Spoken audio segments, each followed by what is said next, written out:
Berisha para se të ndodhte 21 janari, pra protesta, ai e kishte mbledhur një ditë përpara grupin e zjarrit. Edhe në grupin e zjarrit, ai kuptohet kishte Agron Kuliçin, Sali Lushën, edhe një band tjetër, domethënë të tija, dhe aty ka qenë dhe Lulzim Basha, dhe në atë takim të grupit zjarrit, aty është diskutuar me hollësi se çfarë do ndodhin protestë të nesërme. Edhe si do t'i përgjigjemi ne protestës. Kështu që Lulzim Basha është pjesë e kësaj e këtij takimi. Po ka ditur gjë apo thjesht i kanë thënë merr lexoje këtë? Jo, ka ditur se aty. Duke njohur Bashën mund të ndodhte kjo e dyta, që i kanë thënë një sot edhe e kanë thënë merr lexoje këtë. Aty u debatua. Për këtë, se çfarë do të ndodhte edhe si do të përgjigjeshin këta. Pra ka patur debat tek mes njëri tjetrit. Po, debat, po patjetër debat i fortë, domethënë që do t'ju japim një mësim të mirë. Edhe ta marrim mësimin e mirë me qëllim që do të qeverisim pastaj qetë, sepse nuk mbahen, domethënë këta nuk mbahen.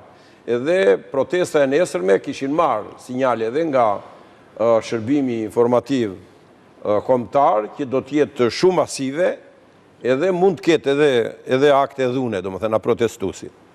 Kjo e para. E dyta, Lulzim Basha duhet bënte faktikisht duhet kishte planin A dhe planin B, do ta bënte ai për mbarvajtjen e protestës. Dhe ky plan A dhe B do bëhesh edhe në bashkëpunim me Gardën. Domethënë, nëse do kemi këto veprime, do t'i përgjigjemi kështu. Nëse do kemi këto veprime, do t'i përgjigjemi këtë mënyrë. Nëse do kemi këto veprime, do t'i përgjigjemi këtë.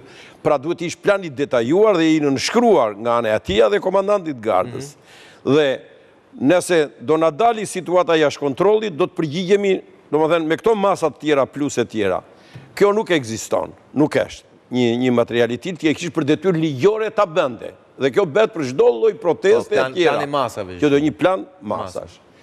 E treta, nuk ekziston i shkruar. Nuk ekziston. I folur toni ekziston, po i shkruar jo. Po. E treta, Lulzim Basha duhet ishte faktikisht atë ditë duhet ishte në krye detyrës. Dhe detyra e tij është ministri i brendshëm në Ministrinë e Brendshme.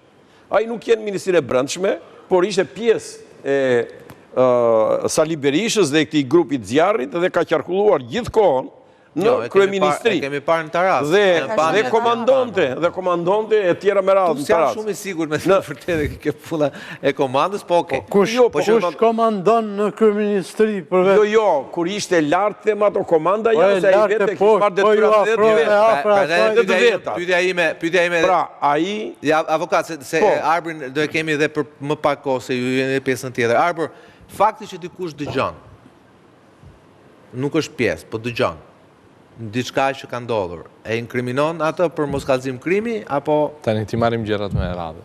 Një nga çështjet që ngre vendimi i Gjykatës Evropiane të Drejtave të Njerëzit është mosveprimi i Ministrisë së Brendshme. Dhe patjetër që në krye të Ministrisë së Brendshme nuk ishte as zoti Berisha, pra duhet jepet Cezarit atë që i takon Cezarit, dhe duhet bëjmë edhe një retrospektiv në kohë që pavarësisht marrëdhënieve të sotme Berisha-Basha, atëre ka qenë krau i djathtë i zotit Berisha, ka qenë kreu i Ministrisë së Punëve të Brendshme. Dhe ligji të ngarkon jo vetëm kur kryen veprime të kundraligjshme, por edhe kur nuk i kryen ato. Pra shpërdorimi i detyrës është i lidhur drejt për së drejti me kryerjen ose mos kryerjen e veprimeve të cilat ke pasur për detyrë që ti kryesh.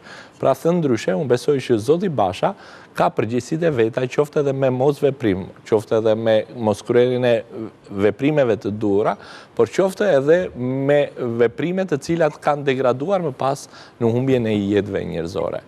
Për ta shtyr debatin pak më tej, unë besoj që prokuroria e posaçme në rastin e zotit Basha është thjesht në hapat e parë fillestar procedurale dhe ka thirrur si person që ka dieni dhe kjo është rëndom për të fituar edhe afatet procedurale dhe më pas i regjistrohet emri në regjistrin e veprave penale dhe përbrit tij edhe vepra për cilën ai dyshohet. Dhe unë besoj që do të ishte në nderin e zotit Basha, por edhe në strukturën e prokurorisë posaçme, që zoti Basha pse jo ta bënte edhe bashkëpunëtor të drejtësisë. Pra nëse zoti Basha qoftë se ngarkohet edhe me një fije përgjegjësie personale, besoj që do të ishte në nderin e tij që t'i tregonte të gjithë skemën, të gjithë modus operandi, pra mënyrën e të vepruarit se si ka ndodhur ngjarja e 21 janarit, dhe ta zgjidhte një herë dhe përgjithmonë të paktën këtë mjekullnaje të cilin është krijuar me dashje. Them është krijuar me dashje sepse nëse i referohemi dhe ju e mbani mend më mirë se unë se si ka ndodhur edhe mënyra se si ka shkuar prokurorët e prokurorisë së Tiranës, se si nuk janë lejuar ata, se si nuk janë ekzekutuar urdhrat e ndalimit të prokurorisë. Ishte era e parë dhe e fundit që ka ndodhur qoftë në Shqipërinë komuniste, qoftë atë post-diktatoriale. Dhe kryeministit kohës, Zoti Berisha, i cili thotë që po i ndalova unë. Patjetër që po, pra besoj që Zoti Basha është personazhi kyç për të zbardhur ngjarjen e 21 janarit dhe për të vënë përgjegjësit përpara ligjit. Etleva, në fakt kjo dosje ka patur themi dhe kemi dëshmit e mbledhura nga operatorët e News 24 atëherë, cilët pastaj të gjithë operatorët e televizioneve e kuptuan që e kishin ngjarjen të regjistruar dhe ju kthyn brava dhe e panë që edhe operatorë tjerë i gjendën, i kanë planet e vrasjeve tjerë. Sigurisht mungojnë detajet e vrasjes e Kuran Dedës, i cili vdiq ndoshta nga njëtat plumba që goditën Fatosin, se kanë qenë bashkë në njëtin vend. Kanë qenë afër njëtin vend. Kanë qenë njëtin podium, apo jo Fatos, kanë qenë njëtin podium, që u ngrit tek pema me afërt më bordën e kryeministrisë. Po ndërkohë mungon serveri. Mungon serveri i cili sigurisht... Mungon serveri që... Por ama dolën një pjesë e tyre, dhe pyes avokatin ajo pjesa si ka dalë nga ka dalë, që daja... Edhe unë jam dëshmitare asaj ditën fakt sa aty kam qenë, po duke ndjekur, madje kam qëndruar e bllokuar deri në orët e vona, sepse nuk policia filloi të spastronte zonën, madje po ushtronte disi dhunë edhe ndaj gazetarëve që ishin poshtë. Dhe një pjesë e jona u blokuam tek kullat për balë dhe nuk dilnim dot derisa filloi u qetësu pak situata dhe e pam se si po pastrohej zona aty në fakt. Pra u prish zona e krimit. U prish vendi ngjarjes. U prishën një pjesë e provave që ishin të dukshme jashtë, pa folur për prova që ishin brenda në. Po, dhe vërtet u bllokuan prokurorët afroheshin atë natë? Atë natë ka pasur vetëm punonjës policie. Nuk e di më vonë sepse ishte një përshtjellim edhe nuk u mor vesh të paktën me sa pam ne nga brenda. Por që ishte një zonë që po pastrohej, po vetëm nga punojësit e policisë. Më pas doli që pasi u bërë rikthyrja e serverit madje edhe nga FBI-ja, doli që pamjet ishin fshirë, pavarësisht se sekretari përgjithshëm i kryeministrisë në atë kohë tha që nuk punonte shën 2009-ën, po që në fakt nuk ishte e vërtet, pra ishin fshirë.